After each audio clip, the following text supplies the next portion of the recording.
Amy, let me tell you about a magical place that is so exactly designed to be enclosed space, year-round fun for the whole family that I bet you already know what I'm going to say before I even say the name. Let's say it together on 3. 1, 2, 3.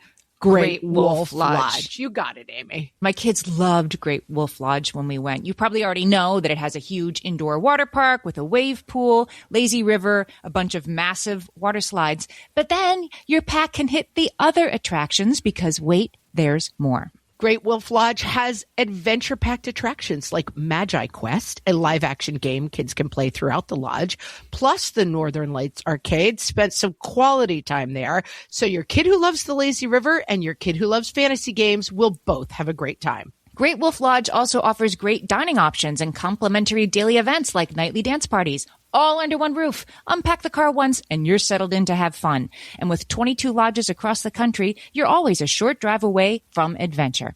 We've both had such great times at Great Wolf Lodge, so bring your pack together at a lodge near you. Learn more at greatwolf.com and strengthen the pack. Hello and welcome to Ask Margaret from What Fresh Hell, laughing in the face of motherhood, answering your parenting dilemmas one question at a time.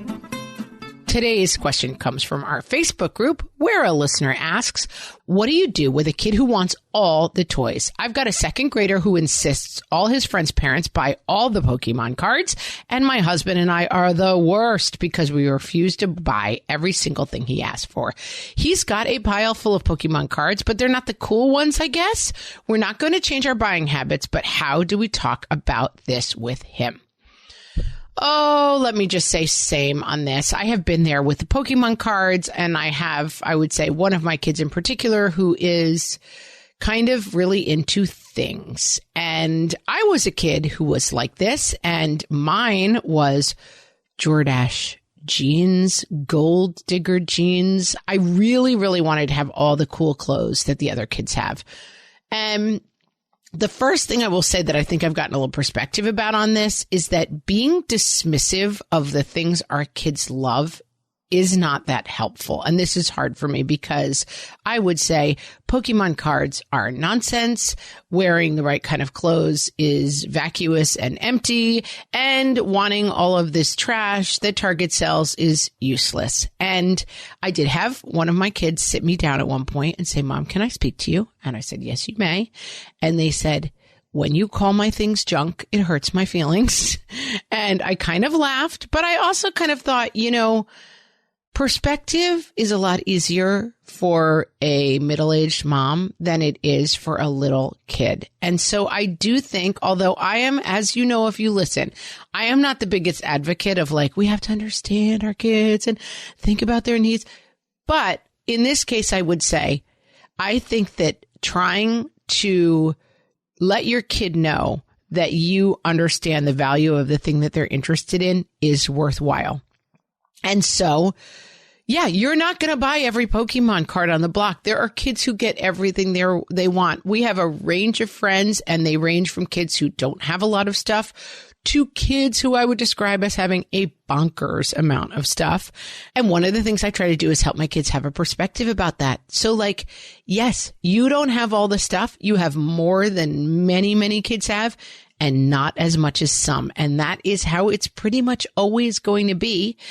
And then help them have some sense and feeling of control over this. One way we have done this is that my son, who was really struggling with this anxiety-driven need around stuff that really was concerning me for a while. It's like his dopamine receptors just light up in the Target aisle.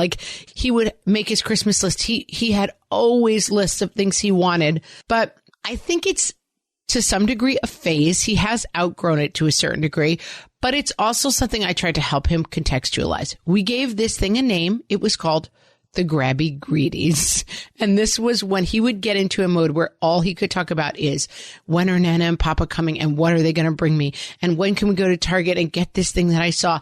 And I don't have enough Pokemon cards and the other kids have better ones, and I need to this whole conversation. I would help him label that as, is this something you really need? Or are you just having that grabby greedy thing where your brain just fires up and lights up at the thought of getting new things, I would help him contextualize it in terms of, remember 3 months ago where the only thing you wanted in the world was that specific kind of Nerf gun, and we don't play with it that much. And listen, these conversations, and I always want to say this, it wasn't like we had these conversations and he said, wow, you're so right, Mother. Thank you for helping me have that wonderful perspective. Now I know I don't need stuff anymore. It never went like that. We had conversations for years where he would say, I know you're going to say it's grabby greedies, but I really have this thing and I really, really want it. And he would say, I'm afraid to ask you because you always act as if I only want stuff. But it's something that we just kept in the dialogue. Another thing that can sometimes help with this is charts and allowances around things. So you can have X number of Pokemon cards a week in exchange for you need to water the plants and feed the animal, the cat or the dog, every day. Or you need to help me unload the car every single time I have groceries. Here are your chores. Because I think one of the things that we have to remember too is kids have very little control over anything, really, over what they get, over what they eat, over what they're allowed to do.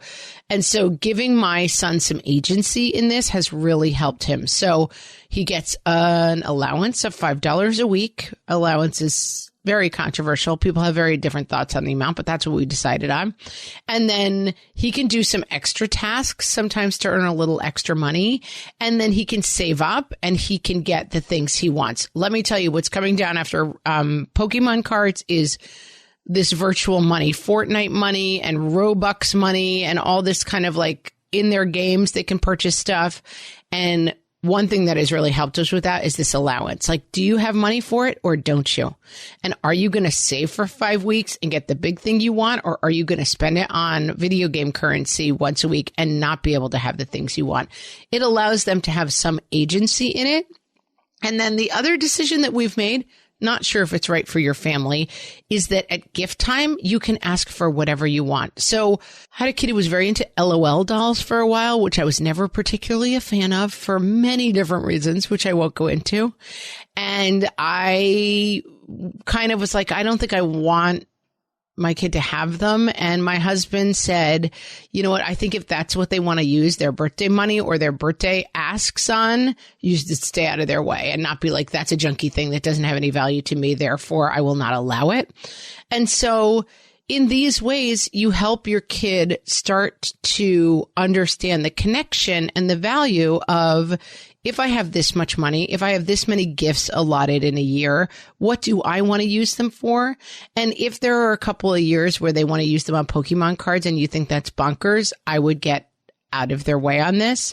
Set your firm boundaries. Of course, you don't want to be a parent who's like, okay, whatever you want, I'm getting you. But find some access points where your kid can make independent decisions about, okay, I have some resources and some control over being able to get the things I want, because eventually they're going to make these decisions on their own. And the earlier they can practice those skills, I'm all for it. I hope that helps. If you have a question for myself or Amy, you can send them to questions@whatfreshhellpodcast.com or ask them on our Facebook page, and you may hear your question addressed in an upcoming episode. Thanks for listening.